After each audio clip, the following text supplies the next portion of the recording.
Facebook Live, and welcome to our Student Engagement Week, our series. Today we are here with the amazing Addy Lyon, and I am Venus Johnson, the campaign manager for Kellie Davis, who's running for Oceanside City Council District 3. So today our format is going to be a little bit different. Kellie wishes so bad she could be here, but in our new technological age, she had ran into a couple of technical difficulties, so she won't be joining us here right now. I'm sure she'll log on and watch via Facebook Live like everyone else. So it'll be me who's conducting the interview today, which is fine. We're definitely going to work through it since it's Student Engagement Week. How great to have a student-to-student interview. So we're here with the amazing, the talented, and creative Addy Lyon, and she's going to talk to us about her organization at Cal State University, San Marcos. So before we get started, again, just wanted to make sure that everyone knows at the top of the show, this is by no means an endorsement of any sort. This is just a conversation. And Kellie is very much so aware and interested to hear our young voices, because she understands that our young voices, our creative minds, are the future. So she really wishes she could be here and hear directly from Addy. I know that she was on a previous call before where she was initially introduced to Addy through the Hill Street Country Club. So she's familiar with her and her organization, and she was so thrilled to have her on our show and know more about her. So with further ado, I will be introducing the Addy Lyon, who's going to tell us about Staircase, an organization at Cal State University, San Marcos. So Addy, take it away, and let's hear about what you're doing over at Cal State University, San Marcos. Awesome. Thank you so much for that great introduction. That was so sweet of you. And it's so great to be here to talk with everyone about Staircase and about the Reuse Project, which happened as a little sub-organization under Staircase. So Staircase, it's an organization at Cal State San Marcos. We're a group of students who are just creative minds. You don't have to be studying art or anything. We just collect together to create. We do community events. We also do artist lectures, and we hold just workshops and different like ways to create together during these times, especially while everything is online and you can't really be in person the same way that it was. So just to talk a little bit about the Reuse Project, we were at Hill Street Country Club, like we were just talking about, and we held different discussions on Zoom every 2 weeks. And we're actually going to be starting doing those again in November. So every 2 weeks, we're going to be holding those Zoom discussions, talking about like environmental art and ways to be sustainable just as a person and as a creative, which we're really excited to get started about. But yeah, we're really just trying to promote a safe space to create and being conscious about the things that you're making and producing. And especially at the community level, it's just really important, we think, to connect and make these different connections and just to talk and have conversations about what you're feeling, especially with everything going on with the climate and with the presidential debate. Everything is just going on right now, so I know it's a lot. So we definitely just want to be a space of healing and connecting. That is awesome. And you know, truly we are in such treacherous times right now. So it's really important that we take time and just take a moment together. And you know, I heard a quote from I heard a quote before, and it was, the best place to be is together. And it's really important when you realize that art is therapy, and just being in a collective space and just having some time to really explore art and explore yourself in a very conscious manner. So I love your initiative. And while we're here, can you just tell us a little bit about why you started this? In our pre-interview, we got to realize that you're actually from the East Coast. So when I gave her my little background spiel and I told her I go to school in the East Coast, but I've been brought back to the West, she was the opposite. She was from the East Coast and she's been brought here to the West. So just tell me a little bit about you coming over to the West and deciding to start this initiative. What made you want to create this? What made you become the president of such an amazing organization? And just tell us a little bit about how you got involved. Thank you. Yeah, totally. So I just came here wanting to go to school. And so I got accepted to Cal State San Marcos, thankfully, and moved out here with honestly no idea of what I wanted to do. Like I was just undeclared. I was like, maybe I'll do business, maybe I'll do like, communication. And then after a year, I was like, wait, art. And I met all these different artists at the school. And actually, a peer of mine, Iris Lee, she started Staircase in 2017. And so then I like started joining the club, getting to know her. And then eventually she asked me to be her vice president. And then that leaded me into being president. But yeah, it's just been a really transformative experience getting to meet everyone. And I think it was really just those connections that I made from not knowing anyone to knowing all these different people and resources. It was just kind of overwhelming. And everyone's just been so kind. So I would say definitely just talking and communicating with people has been really important. That is awesome. That is so amazing.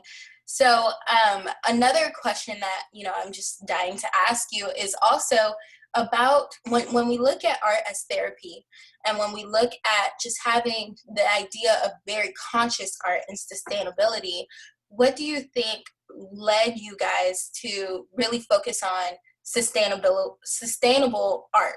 And how do you guys go about that? You could also talk a little bit about, I know you guys had a workshop yesterday, kind of a recyclable Halloween.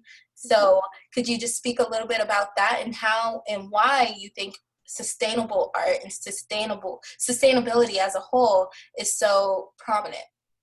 Totally. So it actually started from last year because we did a project with Staircase, and it was just making marine life animals out of trash. And it was because we had all these resources from campus, all this trash, all this like plastic, aluminum, different materials that were just there. So at first, honestly, it came out of the ability to use these materials and have a plethora of them. And then as we started creating, I think we had these conversations of, oh my gosh, look at how much waste we're producing. Like, look, we're just one school, we're just one student, we're just one like organization, and this is what we collected. And then that really inspired me. I was like, wait, we can do more with this. Why don't we make like a whole, that's what made us want to do the tree that's like 12 feet tall. We were like, wait, let's make a little environment where people kind of get a little bit uncomfortable, walking around these flowers and like nature, but it's all just trash. So I think it was really, yeah, it was just a realization we all had that like, wait, this could be something a lot bigger once we like connected all the dots and like put all our heads in it together. It just, yeah, it worked out. Awesome. And there's definitely strength in numbers. So imagine how much of an impact you guys created just putting all of your heads together and, starting that initiative. And it always starts with just that one idea. And it's so important to stay consistent and just really expound on those one ideas and share them with your peers, because you never know as a collective how you guys can truly make an impact. So also, I wanted to ask you about, I know you said that you just moved here in 2017, so you kind of you're starting to get a feel of Oceanside, and you were up in San Marcos also, but now you're here a resident in Oceanside. So just being an Oceanside community member, what do you think, or what do you feel from Oceanside? What are some of your visions for Oceanside, or any of the political spectrum of Oceanside? I know you wanted to talk about, the importance of voting here in this election. So could you just speak on that a little?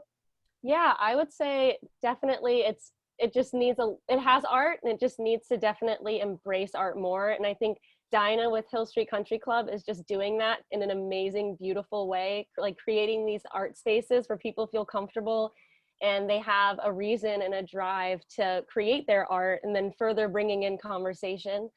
Also from before, I remember we mentioned the little workshop that we had yesterday. So that was to create little bottle buddies. So you're using old plastic bottles and then painting them and making them into like little pumpkins or like little ghosts. So it's like a creative way to celebrate Halloween and be sustainable. But yeah, we do those also, like try and do them in person, but with the pandemic, it's been a little funky. So we're like trying to work that out. But with Oceanside, yeah, I think it's really about involvement and community building. And so with different art projects and with different community spaces like Hill Street, I feel like that is our key way to really like enforce art and like uplift artists and give them maybe reasons to create and incentives to create more than just personal, because I know it can be hard. I feel like having a whole community who's like looking out for you and like looking at what you're making, it really has a positive drive in your work. Yeah, and then also with voting is absolutely crucial.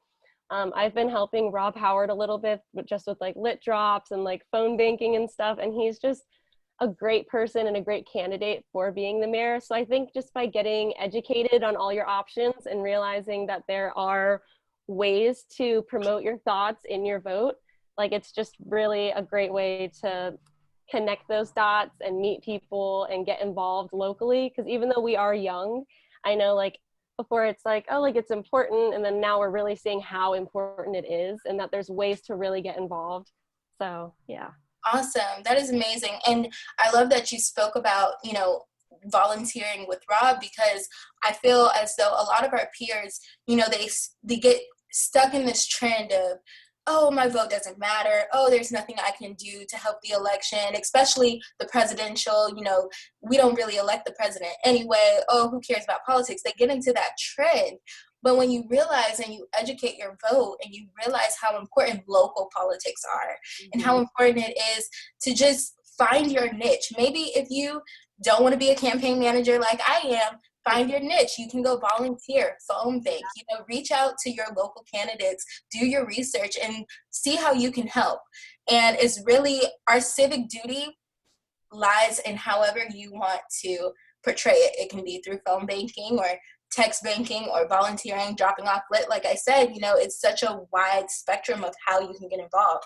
And actually, while we're speaking, a little plug, I was just on a call with Emoja at Miracosta, and Rob came on to speak about you can become an election observer. So if anybody out there watching wants to become an elections observer, just because there's a lot with the climate of this election, there's a lot of people who are trying to intimidate the polls. And so it's also important for us to realize that our advocacy and us really getting out the word to vote, it doesn't stop November 3rd. It doesn't stop there. It doesn't stop after you cast your vote. You can also volunteer to be a poll observer, to be a poll worker. So if anybody wants to do that, reach out to me, comment below, and I can give you that information. So also, Addy, my next question for you is, what is it like to, and I have my own position on this also, but I would love to hear from you. What is it like to be a student and, a community leader, a community activist like you are with your organization? But what is it like to be a student in the middle of a pandemic, in the middle of all of our social unrest?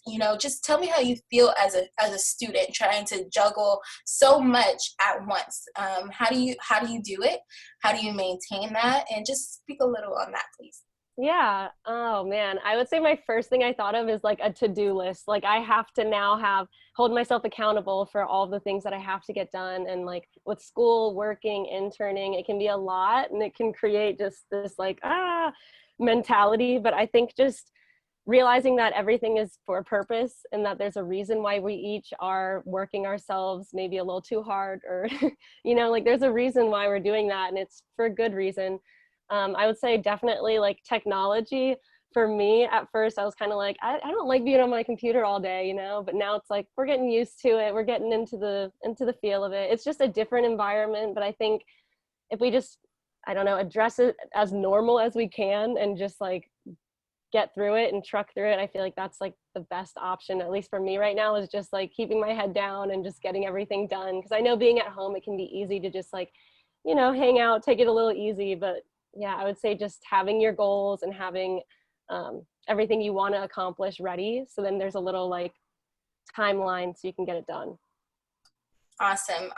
And that's so important as students. I know for me, it's a struggle, but once you really kind of learn how to discipline yourself, especially with times like this, and just learn how to filter out what information you do want to plug yourself into, what information you sometimes want to take a break from, it's really important to kind of have that self-care mindset in the midst of the pandemic, in the midst of our social unrest, so it's important that we take some time to tune into ourselves also. So another question that I have for you, for all of the viewers, what would you say is an amazing way or an adequate way for some of our viewers, they're listening, they hear this initiative staircase, they hear all of the collective work that you're doing. How can they contribute? How can they help you out? Are there any upcoming events that you guys have. Just speak a little bit about that and how our public can get involved. Definitely. So we hold meetings actually every Thursday from 12 to 1, and everyone is invited to come. Like, you can have your family come in, you can have anyone come. And we just host like workshops like I was talking about. But another way to get involved, I would say, is definitely being a part of our listserv. So I email out like artist calls and different ways to get involved with the reuse project. And it's kind of like a little envelope of everything with Staircase. Do you want me to put it in the chat? Yeah, that'll be awesome, and I'll definitely be putting it in the comments whenever we get the chance. So we'll definitely plug that information. Okay, awesome. Yeah, I just sent in our email. So if you just let us know, like, hey, can you like pop me in on the listserv? I'll put you onto it, and you'll get all of our different opportunities and ways to help locally. We're also a part helping with ESA, which is an environmental sustainability group at Cal State San Marcos. So they host like beach cleanups and different ways to get involved within politics and protecting our environment. So there's definitely a lot of different ways to get involved out of Staircase into different realms too. Yeah, so I would just say reach out to us definitely, because there's a lot of ways to get involved. Awesome. And I know that you guys also did a segment on art therapy, and I briefly mentioned in the beginning, how art is truly therapeutic, and it's such a great form of healing. And definitely in the times that we're in, we need as much healing as we can get. And especially when you look at the political spectrum, and when you think about those who are trying to run our country and be a leader within politics, I like to think of it as more policy, not politics, because I feel as though sometimes politics has this aura about itself where it's just power, instead of what it's meant to be is empowering and, for the people, by the people. So that's why I really like to revert to the term policy. And when we think about our leaders and, our wide range of community leaders, national to local, and how they're stepping into this world of policy where they're to be for the people, by the people. But if we don't have our own healing in place, then it's really hard to step into those leadership roles. So if you could just speak about what you think or how you think art is therapy. And I know you guys recently did a segment on one of your workshops about art therapy from, I want to say her name was Sid. Could you just speak a little about that, please? Absolutely. So with Sid, she actually showed us a projective technique in art therapy and how to assess different psychological disorders. So this was a very technical, really cool activity that we did. So basically we each drew out what she was telling us. So it was a tree, a house, and a person. And so basically with all these different attributes of how the person was standing or how the doors were open or closed, there were all these different little meanings to them. And everyone in the class was kind of like, oh my gosh, that makes sense. Like, oh my gosh, my door is open, or oh my gosh, there's like a little alleyway, which means something further. It was just really cool to look outside at a perspective of yourself through art. So like in a technical way, like that was really cool, but also like I find art as therapeutic in not finding perfection, but just creating and just like putting a pen on paper and just letting it happen without any like control of perfection or making it look technically perfect. Because I feel like that's just a little rabbit hole that can be hard to get out of. And I've like felt that hard being an art student, just wanting to be perfect and do like photorealism. But then you realize, wait, there's so much fun and healing in like getting weird and artsy and just like letting it go. So I would say just having a freedom with your art is so therapeutic. And once you really like cultivate that and you run with that, it really makes it more fun and more healing for yourself. That's awesome. So it's definitely time for all of us, especially Oceanside, to get a little weird and to just get some freedom and some art. Take some time to really do that and express yourself, especially with the times that we're in. It's so important to just take those moments to, like she said, get weird, get free, and just get creative. So also, Addy, as we're somewhat coming to an end, could you just tell us a little bit? Kellie always asks such a wonderful question to everybody towards the end, and she says, if you were, on an interview or anything, and there was one question that you would hope someone would ask you, or one topic or anything that you would want to just get out and express to the public, it could be a wide range of anything, what would it be? What would you like our viewers to know, either about you, about Staircase, about the climate that we're in? What's that one thing that you wish, I wish they would have asked me about that. I wish I could have talked about that. What is it? Honestly, I feel like talking about art therapy kind of got into it a little bit, of just having a freedom of expression and not caring what other people think. Because I feel like whenever you really take into account other people's thoughts, you're never gonna perfect them or be exactly cookie cutter what everyone wants. So like you kind of have to just disregard that and be exactly who you are and express what you're feeling in the ways that you need to, which might not be traditional. They might not be looked at as whatever the best or the most gallery worthy thing, but that shouldn't ever matter. I don't think. I think it should just be about creating and about having a personal connection with your work, which no one else can have, you know. And I feel like with art, people can look at it, you know, and think they understand it, but there's a whole different story to it that you can't say without the words. So I think also another thing to talk about is just the importance of conversation and the importance of listening. Yeah. Awesome. And especially, you know, during a time like this, having the difficult conversations, it's necessary. We know it's difficult, but it's necessary. And you can't really, you know, I like to think in order to heal, you have to deal. And we can't truly heal and if we're not dealing with the situations at hand, if we're not, one, you know, realizing our faults, realizing our community's faults, realizing the faults and having a voice in a conversation to move from that. So once we really deal, then we can heal. And so an amazing way to deal is through art therapy, as Addy has mentioned. So again, everyone, this is our Student Engagement Week.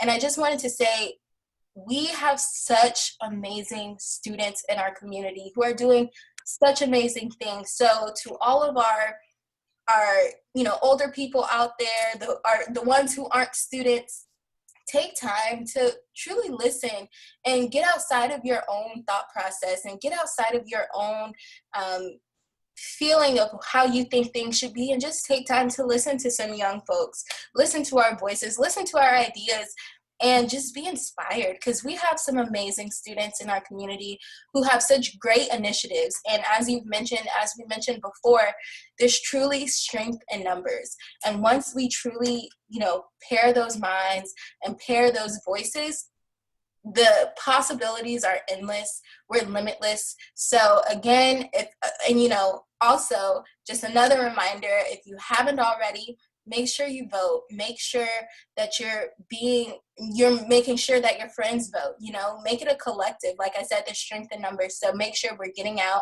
we're voting, we're educating our votes, you know, all the propositions that are on the ballot, all of the measures, everything, all of the candidates. Make sure that you're doing your research and you're looking up what they stand for, what their policies are, and how they go about making those policies coming to practice.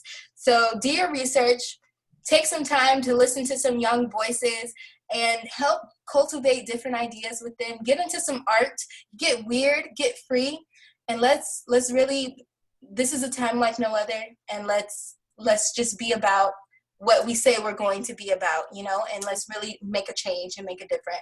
So again, thank you so much, Addy, for joining us today on our Student Engagement Week. She is the president of the club Staircase at Cal State University San Marcos.